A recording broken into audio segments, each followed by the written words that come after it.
వక్ఫ్కు సంబంధించినటువంటి వార్తలు కానీ వక్ఫ్ బోర్డుకు సంబంధించినటువంటి విషయాలు కానీ ప్రజలలో అవగాహన కల్పించలేకపోయింది అని అంటే మన సన్నాసి మీడియా మిత్రుడే, సన్నాసులే.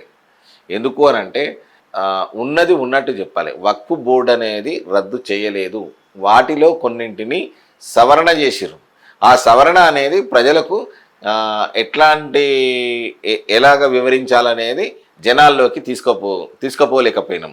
అటువంటి నేపథ్యంలో కొన్ని ప్రాంతాలలో అల్లర్లు చెలరేగుతున్నాయి.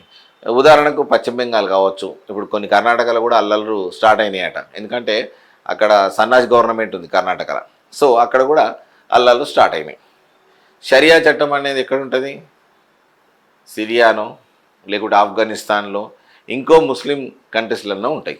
అలాంటి షరియా చట్టాన్ని కర్ణాటకలో అమలు చేసినటువంటి ముస్లిం పెద్దలు ఇది ఎంతవరకు కరెక్టో, లా అండ్ ఆర్డర్ని ఎవరి కంట్రోల్ నుంచి ఎవరి కంట్రోల్కి పోతుంది లా అండ్ ఆర్డర్ అనేది చూడండి ఒకసారి. మీకు ఒక 35 ఏళ్ల మహిళపై దారుణంగా, ముస్లిం మహిళపై అక్కడ కొట్టిరు. అది సబబు కాదు. షరియా చట్టం అని అంటే ఒక మసీద్ ముంగడి తెచ్చి అక్కడ కొట్టడం అనేది, ఒక మహిళను అభ్యంతరకరంగా కొట్టిరు అక్కడ. అక్కడ సన్నాసి గవర్నమెంట్ ఏముంది అని అంటే కాంగ్రెస్ గవర్నమెంట్ ఉన్నది.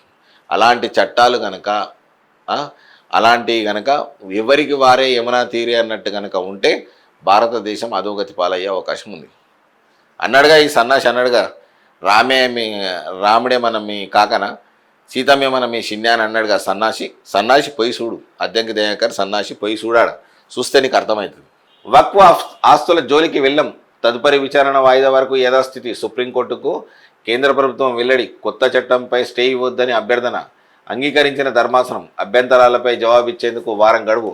ప్రభుత్వ కౌంటర్పై తర్వాతి 5 రోజుల్లో రిజైన్లు వేయాలని పిటిషనర్లకు ఆదేశం. విచారణ మే 5కి వాయిదా. మధ్యంతర ఉత్తర్వులు ఇచ్చే అవకాశంపై ఆ రోజున నిర్ణయం తీసుకుంటామని వెళ్ళాడు. ఆ సన్నాసి మాట్లాడిందిగా, భారత్ మాతాకి జై అననోడు, వందే మాతరానికి సల్యూడు కొట్టనోడు ఆ సన్నాసి మరి జై ఫలస్తీనా అని పార్లమెంట్లో అన్నాడు. పార్లమెంట్ సభ్యత్వమే రద్దు చేయాలి. గవర్నమెంట్ తలుచుకుంటే పార్లమెంట్ జై ఫలస్తీనా అంటే వాడు, నువ్వు తినేదేం సొమ్ము, నువ్వు ఉండేది ఎక్కడ, నువ్వు బతికేది ఎక్కడ, నువ్వు ఏడ నీళ్ళు తాగుతున్నావు, నువ్వు ఏడ సంపాదించినావు, ఎవనయ్య సొమ్ము తింటున్నావు, నువ్వు జై ఫలస్తీనా అంటావు? సిగ్గుశరం ఉండాలి ఓవైసీ.